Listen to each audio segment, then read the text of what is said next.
Hey, it is bird nesting season, so it is prime time to start streaming your favorite nest cams. I have many to watch, and there seems to be a lot of drama happening in each one, both good and bad. And one of my all-time bird couples to watch are Annie and Grinnell, two peregrine falcons who have made the Campanile Tower at UC Berkeley their home since 2016. Their nest site this season has been pretty dramatic and I have to admit sometimes hard to watch. I am Marcia Civic and this is Bee Provided Conservation Radio. Today's episode is a replay of my Facebook Live interview with two members of the Cal Falcons team. They've been monitoring the nest of Annie and Grinnell since 2016. I wanted to replay these highlights from our chat in May 2020 in this episode today in honor of Grinnell. Sadly, on April 1st, just last week, April 1st, 2022, Cal Falcons sadly reported the world had lost Grinnell due to being struck by a car.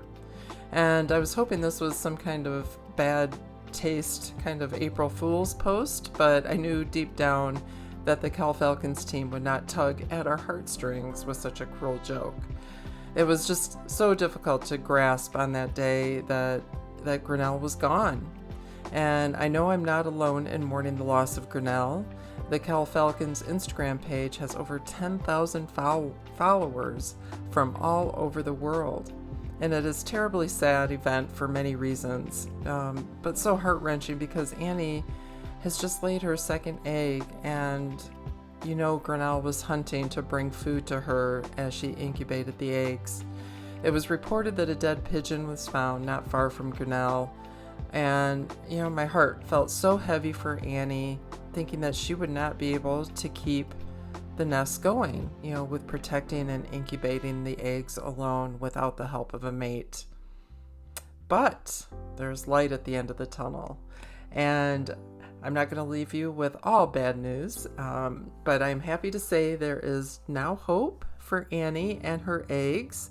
Cal Falcons has reported that a new peregrine falcon, who has big talons to fill, of course, compared to Grinnell, but he's doing a great job. He is helping Annie incubate the eggs, providing food for her, and defending the nest with her from other intruders. So this is very, very promising. So we first kind of discovered the Falcons in late 2016, and actually I think a bunch of people kind of simultaneously discovered them, Lynn being one of. I mean, they moved in late 2016. Yeah, okay. And they're easy to find once they live in a place. So a bunch of birders were like, "Hey, there's a bunch of peregrine falcons." Those are the voices of Sean Peterson and Lynn Schofield, and they are the two members of the Cal Falcons team I spoke to in May 2020. And they have been so amazing at providing us with news, images, and videos of Annie and Grinnell, and now the new guy, via Instagram and on their website at calfalcons.berkeley.edu. So before I play our recap of May 2020, I want to mention that this was a Facebook Live interview, and it did include some videos that were provided by Cal Falcons, which are great to see. And I wanted to let you know that I have included these videos of Annie and Grinnell and their chicks and nesting site in the show notes found at beeprovided.com. They are worth checking out, and you can get recent updates of Annie and the new guy and the chicks coming soon on the Cal Falcons Instagram page, which is at cal_falcons. And like I mentioned before, go and watch some of the streaming webcams at the calfalcons.berkeley.edu website. Enjoy the replay, and this one's for you, Grinnell, the great hunter and provider. We miss you. Hi, I'm Marcia Civic with Bee Provided Conservation Radio, and today we are with the two scientists that are part of the UC Berkeley Cal Falcons team. We're with Sean Peterson and Lynn Schofield. Is that correct? Hello. Thank you for joining us today. I know you both have a lot of bird experience with different types of birds. Lynn, I think you are part of I have it written down, you're part of the biologist for the Institute for Bird Populations, correct? Yep. Nice. And so you've been studying birds for quite a while as well? Yeah, a very long time. Something around 15 years at this point. Wow. You must have been very young starting out. Actually, I started very young as doing an internship up in the Sierra Nevadas, and that's kind of kept me near California. Oh, great. For a long time. Were you born in California, or?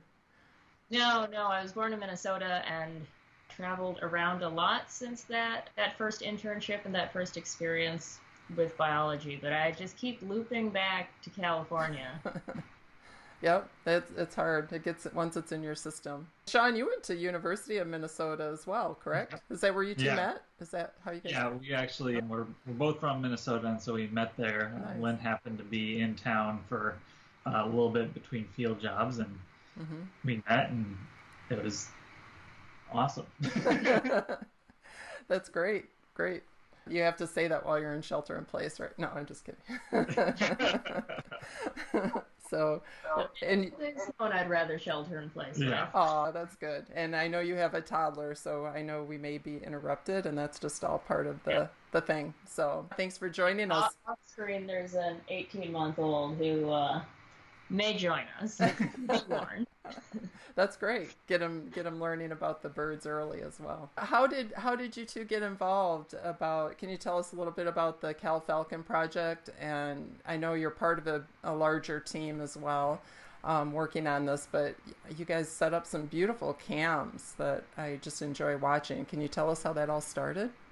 So we first kind of discovered the Falcons in late 2016, and actually I think a bunch of people kind of simultaneously discovered them, Lynn being one of. I mean, they moved in late 2016. Yeah, okay. And they're easy to find once they live in a place. So a bunch of birders were like, "Hey, there's a bunch of peregrine falcons at the camp." Essentially, the current Cal Falcons team is the people who noticed the Falcons when they moved in 2016. Oh, okay.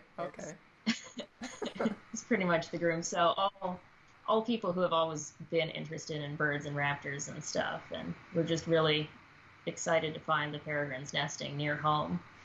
And so we were pretty sure there was a nest up on top of the tower, but couldn't quite confirm it until we got in touch with a couple of other raptor people, and eventually we saw behavior indicating there was a nest up there, and that is to say, the male bringing food up to a nest and not eating that food. We kept going to the campanile with food, and then so you see him carrying pigeons or whatever up to the tower. That means that there's a mate up there and babies up there being fed.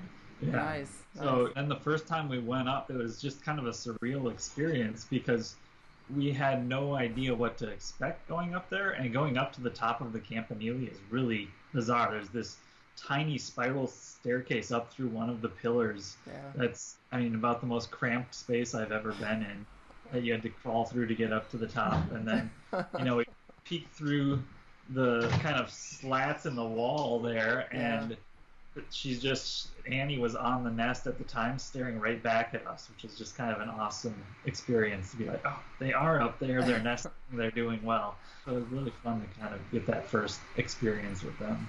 Oh, that's wonderful. So that was your first sighting and your first time up in that tower, correct?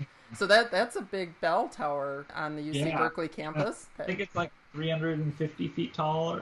Okay. Might be a little off on the exact height, but it's pretty dang tall. Yeah. So you saw Annie the first time staring back at you, and then you didn't have cameras set up at all because you didn't know at that point. No, so the first 2 breeding seasons we didn't have cameras. The first season, so initially they were using a broken sandbag as a nest site, which was not great. They had actually kicked off 2 eggs accidentally, and that they were no longer incubating. So we replaced the sandbag right away with a tray of gravel. And then the second year, we went back up and replaced the temporary tray of gravel with a wooden structure, the one you see now, where their nest is.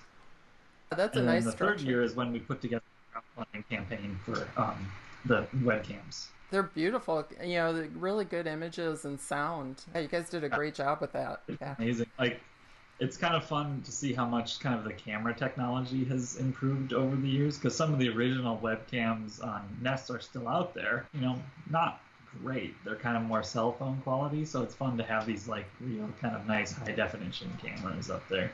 And you can really, hear their vocalizations. They are loud birds. If you have your Yeah. volume up on your computer, you're like, oh my gosh, where'd that come from? Across campus if they're really calling loudly. Even the babies, the chicks, I was surprised how loud they can be, when I first heard them. So Annie and Grinnell have been there 4 years, you said, about since 2016. How did you guys come up with the names? Who named them? So, as part of the crowdfunding campaign, we had one of the kind of prize levels being able to suggest names for the Falcons. Yeah. And then we, as the kind of Cal Falcons group, kind of got together and looked through the list and selected Annie and Grinnell, which we felt was kind of perfect for, two amazing scientists from University of California, Berkeley. Yeah. And, being able to honor them, and it felt like those names were just perfect for those two. How old do you think Annie and Grinnell are? Do you think they just started their courtship together? So we know Grinnell is 7. Oh, you do? He was Okay. banded as a chick in 2013. We don't know how old Annie is, but she's at least 6, because she had full adult plumage in 2016. So that's the best we know for ages. It's likely that she's probably a similar age to Grinnell. She's probably 6 or 7, but it's a little, we just don't know without having the band information, which she came from a nest that wasn't monitored. So we don't know her history at all. But in the wild, peregrines are regularly nesting past 10 years of age. So we think they're kind of right in their prime nesting right now, and still have a number of years ahead of them.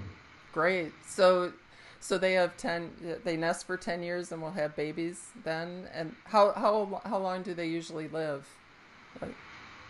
It can vary. Without factors. One of the things for Annie and Grinnell that's nice is that they don't migrate, and migration is one of the more dangerous times in a peregrine's life, because they have to hunt while flying really long distances and in unfamiliar territory. Right. So with Annie and Grinnell being able to be here all year round, we expect them to be on the longer lived side of peregrines. Especially, there's a lot of great food and not much danger around here. It's hard to predict how long they're going to last. What's been interesting this year is a lot of our peregrine nests in the area that also have cams have seen a lot of turnover at the nest, where a younger male will come in and replace an existing male or something like that. Oh, interesting. So it seems like potentially the last few years have been really good for falcons, that they've produced a lot of offspring. Yeah. And so that means there's a lot of competition for territories. So it's possible we could have Annie or Grinnell, a younger bird, at some point in the coming years. That's what we expect to see with peregrines. Yeah. And you've kind of gotten an attachment to that individual. Right. But it's exciting to know that the nest site is going to continue through the future. Do you try to band all the offspring that in the past few years with Annie and Grinnell, if you can? We do. We partner with some scientists from University of Santa Cruz to band the peregrines, and it seems like that this year we're going to be banding next Monday. I was going to ask about that. So last night I just saw a video of last year's chicks being banded. I think Lynn was part of that, correct? She was helping out. And I recognized her she kept looking up. I was curious, is that dangerous for you guys? Do you have Annie or Grinnell coming down after you or trying to defend the nest? So, yes. Usually Annie is very, very defensive at the nest site. And we get a little bit lucky in that the way that the campanile is structured, she can't swoop too close to people. Most nest sites, you actually wear protective gear like helmets or face shields to protect yourself from the adults. But the campanile is kind of unique in that she can't quite get down to us when we're banding the chicks. I noticed that the volume was turned down. I assume that she's being very vocal at that point too.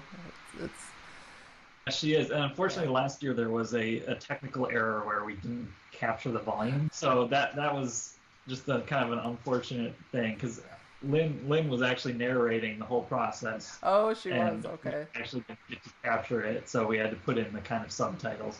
But this year we'll have the volume fixed, and we're planning on doing a live rewatch a Monday afternoon. Oh, great. So people can kind of come watch with us, and we'll explain the whole process live. And Well, that'll be interesting. I thought that was fun to see the whole process. Okay. There were 4 eggs in this family portrait. And how old are the babies now? You have 3 of them. so they are, let's see, they were hatched on the 18th and 19th.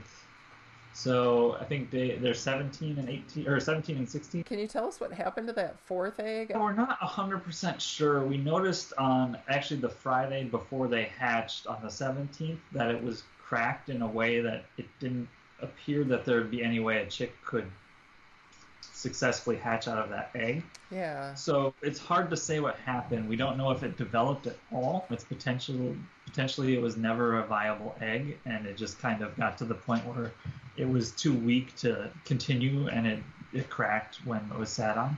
But it apparently just didn't make it. We're not sure why. Interesting. I didn't know if they could be powerful enough to like break an egg with their claws trying to rotate them. One of the eggs immediately after being laid did get broken on accident. Oh, it did.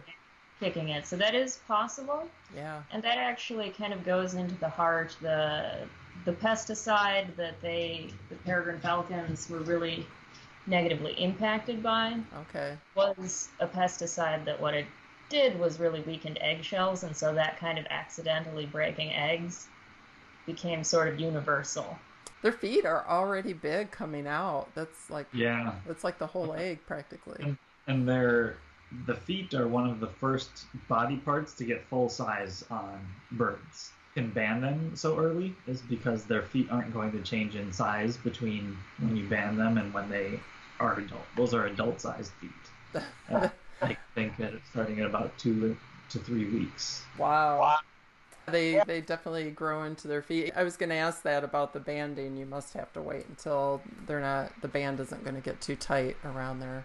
There's kind of a window of time when the feet are fully grown, so you know for sure the band you put on is the right size. But before they have flight feathers, so you wouldn't risk startling them and having them try to fly off without being prepared. Well, I'm glad that you guys can do that. I was wondering with everything happening with this coronavirus and shelter in place, if you would be able to still get up and do that. Yeah. Campus facilities people have always been super gracious in allowing us access, because it is some hoops to jump through even at the best of times to get to that level.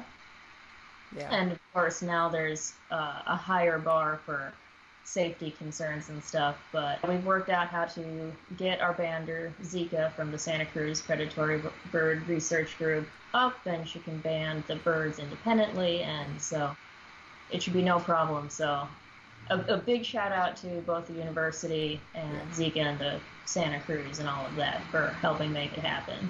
Hopefully they'll see this and listen. But so what can you tell us, what are your favorite fun peregrine falcon facts? Do you guys have a specific one that we may not know about? I mean, so bird migration is kind of the topic that is most near and dear to my heart. That's one of the things I focused a lot of my research on.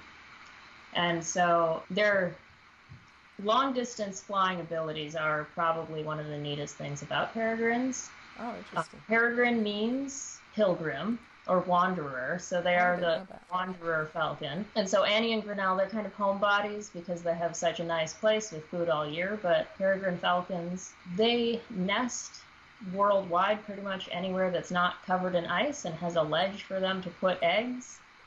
They nest there. But some of those places, like far, far northern Canada, they can't stay there all year, and those birds will fly as far south as, Argentina potentially. Really? Wow, and amazing. So people tracking them have found them flying up to 1,000 miles in a day, in a 24-hour period, just straight through. So they have incredible flying skills, really long distance. You'll actually they've been observed flying over the ocean huge distances catching seabirds. Really? Go out long, long distances to try to catch seabirds because the ocean's the perfect place to hunt for a bird who likes to hunt in open space. Yep. So that's mine. But I miss Sean's peregrine falcon facts he wants to share. Well, I was just. Oh, sorry. Is he? I didn't know if he was talking. So I always picture like because they're the fastest bird, right? They can fly up to what 200 miles per hour, and yes, they've been clocked in at 242 miles per hour. Wow. Is that their dive down to prey, or is that like? Obviously, they can fly endurance-wise fast as well. I'm kind of shocked. Usually, like a fast sprint bird, like going down for prey like that really fast. Their long distance endurance. Their level flight is nowhere near that 200 mile per hour mark, but they're still fast flyers no matter what. So there's no other bird faster than that. No, not in terms of that dive, and so that's their very unique hunting strategy is to just come from above. They actually don't grab their prey when they're diving. They just hit their prey with their closed talons. And so they're dead almost instantly, right? Or yes. Pretty much. I remember walking downtown Palo Alto a few years ago. My husband and I were walking around and we see a pigeon. All of a sudden we see this flash just come down and just hit really hard, and then the pigeon's up in the air. It was a falcon. It happened so fast. It was just like a blink of an eye. It was amazing to see. I've never witnessed a live hunt like that with a falcon. It was pretty amazing. So any other fun facts like that you can think of for falcons? I guess one good fun peregrine falcon fact is that they have been known to eat birds as small as hummingbirds. Really? And as large as cranes. Wow. Cranes are pretty big. They're very skillful hunters. Annie and Grinnell's offspring, Larry, aka Laurentium, who moved to Alcatraz, she's been spotted hunting Canada geese. Oh my gosh. So, good for her. Is she the only one that you guys have been able to track as far as location? She's the only one insofar that we've been able to track through the years. She actually, right after leaving home from the Camp in Ely, she was recaptured by the Golden Gate Raptor Observatory, who bans migrating birds of prey. Mm-hmm. And so what are the odds of that? To get her. So that's in the Marin Headlands that she was respotted in the Marin Headlands, and then after that she was found in Alcatraz later that year. So she's stayed local, and then the rest, we can't really know what's happened to the rest. Some might have dispersed well outside of the Bay Area. Some might still be in the Bay Area and still waiting on finding a territory, and they might show back up again. And depressingly, probably some of them just didn't make it because it's hard to grow up to be a falcon and learn to hunt and get good at taking care of yourself. But and plus we have a lot of human things. What are some of the challenges? I know they have a good food source around UC Berkeley. Do you have to deal with any rodenticide problems up there, or is Berkeley pretty good? I know raptors are the solution are from up there, but... So there are rodenticide problems pretty much everywhere. I mean, you can still legally have rat traps out that use some of these rodenticides, although legislation is in the works, I think, to limit that more. Mm-hmm. But the peregrines are a little bit less affected by those rodenticides because they're catching birds. They're mostly bird eaters.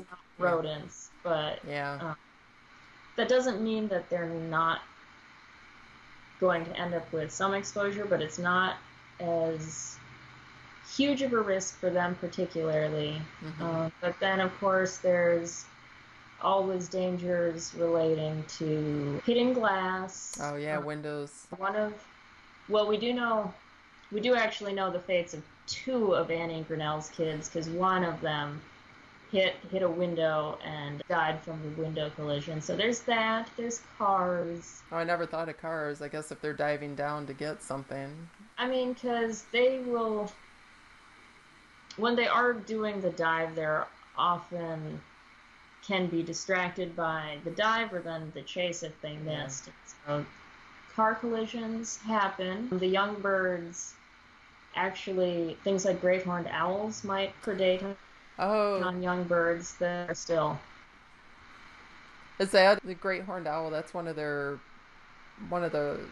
birds or raptors that could actually get a falcon, correct? Not a whole lot of other birds would be able to get, a falcon once it's, old enough to be leaving the nest, but great horned owls will, and great horned owls appear to target other raptors.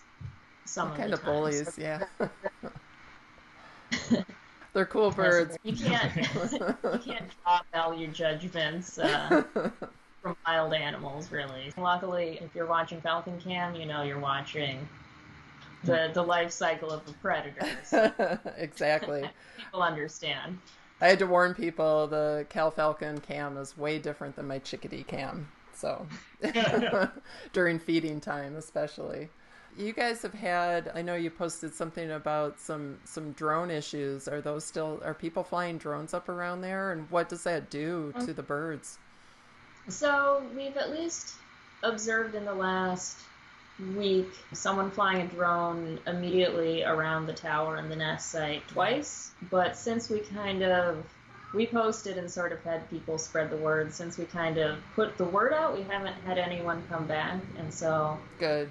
Hoping that whoever it was just wasn't aware that there were falcons up there, that there was an issue, that it could be a problem. So can that drive them away from the nest? So there's dangers with the drones. One would be if the falcons dove on a drone at full speed, trying to defend the nest from it, because a drone is not a bird. There's some potential for injury. And at this age, the falcons are pretty much not going to abandon their nest or their chicks. At this point, they're going to, defend their mostly grown chicks no matter what. Yeah. But earlier in the nesting season or right after the nesting season, if there was ongoing harassment from something like drones, they might rethink nesting again. Don't fly drones around the campanile, please. And I think people kind of know that. Yeah. Annie and Grinnell are actually part of a virtual game. So probably people kind of the younger millennials and down probably are familiar with Minecraft. Yeah. But UC Blockley has created a whole alternate reality Minecraft UC Berkeley that, it's accurate down to the falcons. That's great. It shows them hunting and everything, I believe. I haven't played it, but I've just seen postings of it. It's got the Campanile Tower and everything.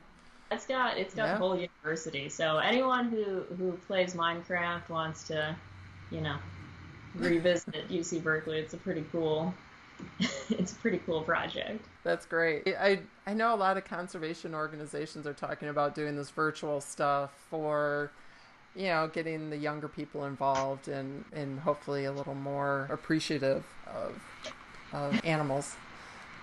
How far can they see? Can they see pretty far, like eagles or all raptors good? They have the same sort of eyes that eagles do. So, front facing, where the retina attaches, they don't have. So humans and other mammals have a blind spot for where the retina attaches in the back of the eye, and it's not something you notice because your brain kind of takes care of it. But Right. Birds don't have that blind spot at all. So they have that. They can adjust the shape of the cornea to change focus, and then just have the incredible long distance vision. I can't give you a number because, I don't know for sure, but there are records of birds of prey being able to hone in on and attack prey up to like a kilometer away. And peregrine falcons certainly have probably some of the best eyesight because of their whole strategy is to get much, much higher up from their prey. Yeah. So they are eagle-eyed in that figurative way. Another eye kind of fun fact is that they have a temporal resolution of 160 hertz, compared with humans is 24 hertz. That's what we see as smooth motion. So they actually see a lot more, can perceive a lot more in a smaller amount of time than we can, which is really cool. So they can see really fast movements and adjust to those. So that would mean that if a falcon were watching a movie or TV, what they'd be seeing is like slowly changing each frame, like just choppy frames going through, and where we just like miss a bunch of detail. Yeah, not the illusion we have that movies are a perfect stream of movement. Oh, interesting. How is their hearing? I always wonder, does that bell on the bell tower bother them? You can see Annie kind of look sometimes, but it obviously doesn't bother them that much. We get that question a lot, and just because we get the question about the lights and the bells, and is that bothering them?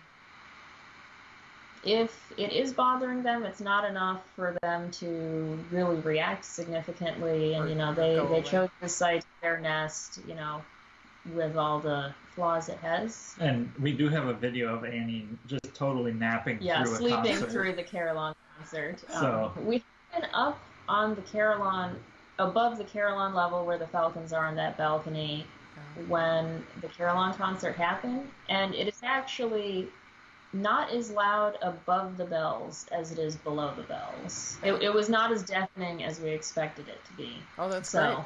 That's great.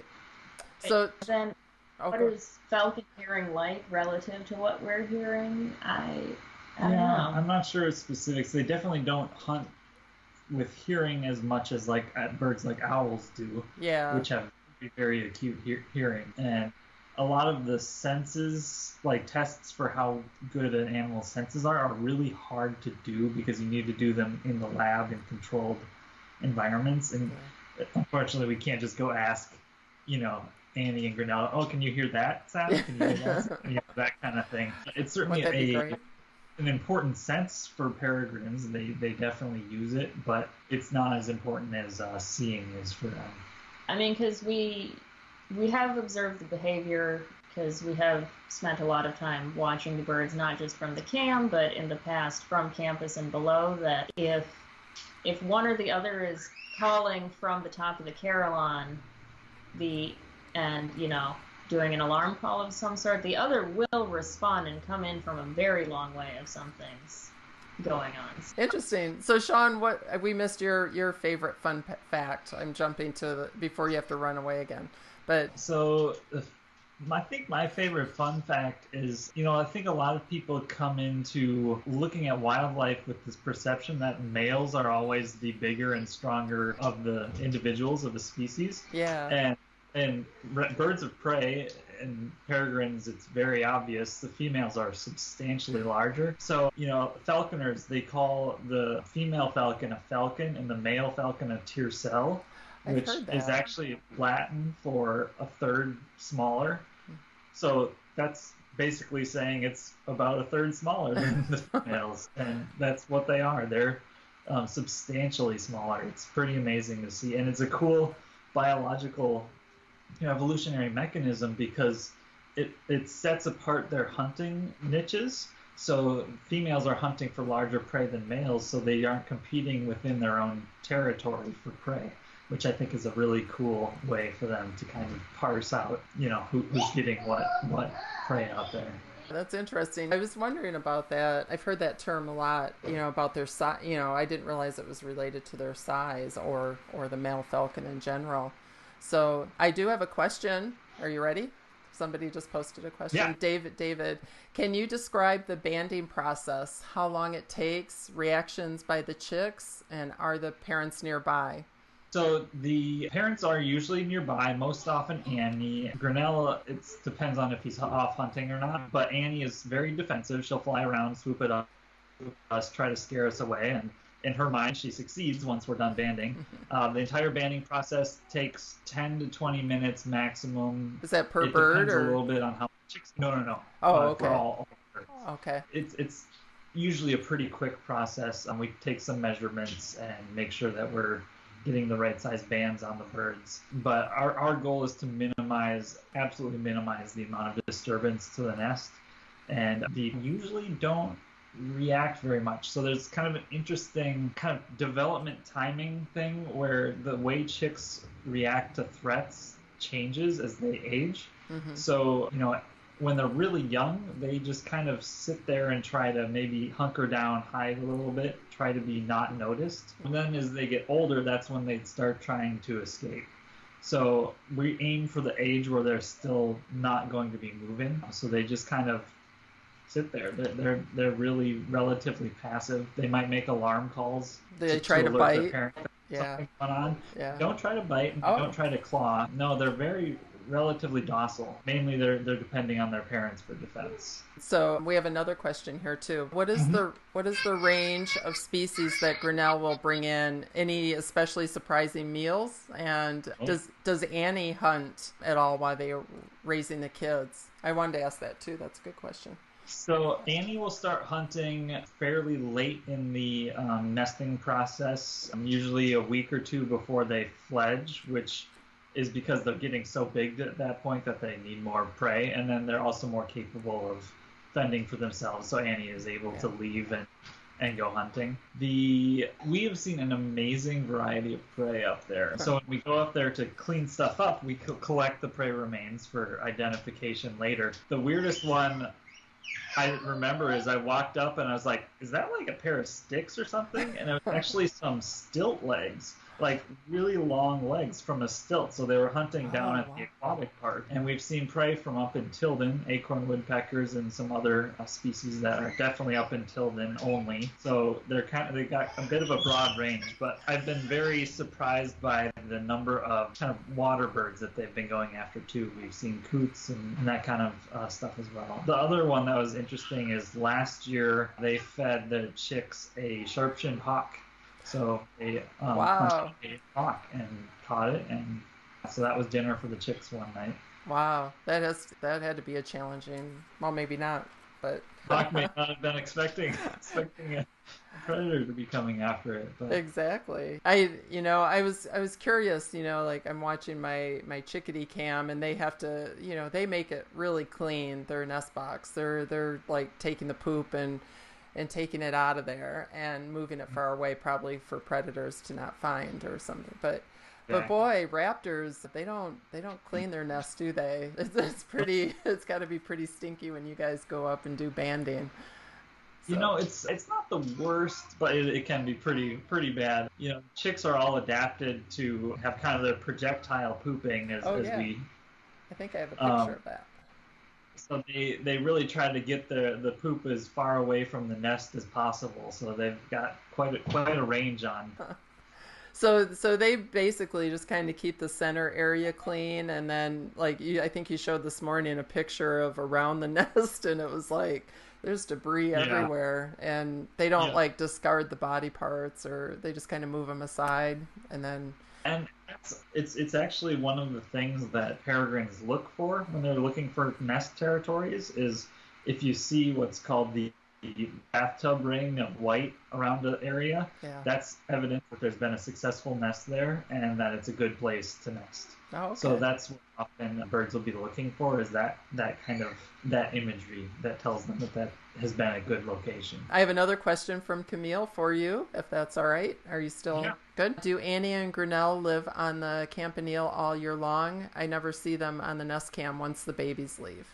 Actually, we haven't we keep the nest cam up all year round, and you can see them occasionally. We don't see them as often. And they don't use the nest box very much when there's no babies. Okay. So we often will see them perched on the outer ledges of the campanile during the off season. And often we'll only see one of them at a time. I think they spend a lot more time downtown Berkeley perching on those buildings or kind of exploring other parts of their territory. Mm-hmm. They don't feel the need to be right there on the campanile. We actually saw, I think Grinnell, it was a little hard to tell, on top of a construction crane in downtown Berkeley quite a bit this last year. So he's been kind of hanging out up there in the off season. Nice. You may have mentioned this and I may have missed it, so I apologize, but how big is their territory? I know you said there are some other peregrines nesting. What size area would they usually defend? It's generally thought that they have about a 2-mile radius around the tower that they consider to be theirs.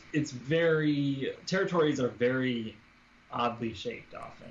It's not like a perfect circle. And for some birds, they're even 3-dimensional, where birds will take an upper level of a tree area, and another bird will be at the lower level. So, there can be kind of weird overlaps like that. But we know from their hunting that they are at least going up into the hills and down towards the bay. But we don't know, like north-south, how far their territory extends. There are other peregrines around, but it's hard to line. Is there anything else you want to share about your project? I know these cams are expensive. You guys are selling some T-shirts to help support that, and we're selling T-shirts. And I think we just wanted to say, really, without everyone's support, these cams wouldn't exist. And it's been amazing to have the following and the people and the fans that we have had, and it's just been really nice. I mean, because it's really support from the community that's let us do this, and it's the reason we do this is as something for the community, that we've made a community we get to connect people with. This little glimpse wildlife doing its thing. I love that. I know. It's very addicting, and it's perfect for the shelter-in-place stuff, and I know I'm greatly appreciative of it, so thank you. And I appreciate all your posts too, with the little updates when I miss watching it. But I have it on all the time, actually, and if I see some action, I'm drop everything I'm doing to look around. So. Oh, and then people who are watching, if you see something neat that you think we should take some highlights of, feel free to message us on social media or send it to our email or our website. We have a little see something cool box to alert us so we can post highlights. That's great. And if anybody watches this afterwards and has questions, I'll try to forward them on to you, but they can always reach you on social media, I believe. So, well, great. Thank you two for everything you're doing with that and into the team with the Cal Falcon Cam. So I appreciate it. Big shout out to the other members of Cal Falcon team, Alan Fish with the Golden Gate Raptors. Doug Bell with the East Bay Regional Parks, Mary Malik, all-around Falcon expert and part of the Golden Gate Raptor Observatory, Carla Cicero with the Museum of Vertebrate Zoology, and Peter Sharp with the Institute for Wildlife Studies. Oh, great. Yes. A great team. Big shout out to everyone. We're kind of social media coordinators, but there's a lot of people who've done a lot to help this happen. Keep it going. Thanks everybody for that. So, well, I appreciate your time today, and enjoy and stay healthy and stay safe, and we'll talk to you soon. So, all right. Thank you very much. Thank you. Take care, you guys. Bye. Bye-bye. Well, that's it for our replay episode. Thanks for listening, everyone. Again, please check out our show notes at www.beprovided.com for videos and pictures of Annie and Grinnell during their 2020 nesting season. Also, today's theme music is by Matterfon and is called Both of Us and can be found at pixabay.com. Stay safe and healthy, everyone. I am Marcia Civic, and this was a Be Provided Conservation Radio replay.